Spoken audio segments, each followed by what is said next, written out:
Hi, I want to introduce myself.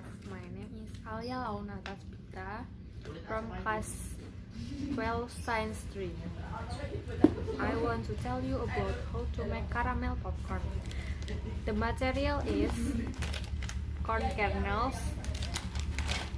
butter, sugar, salt, and a little water. Firstly, heat the batter on the pan until melt.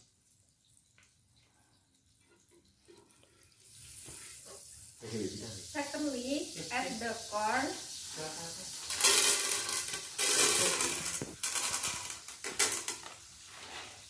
and a little of salt.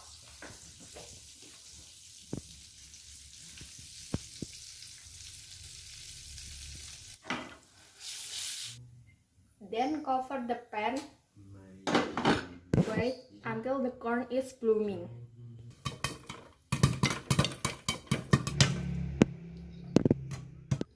If the corn has bloomed all, set aside. Next step, how to make caramel. Firstly, melt the batter and then add the sugar. Stir it until caramelized. Pour the water.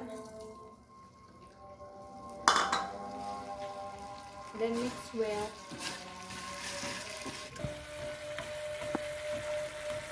Put the caramel in the popcorn. Then mix well.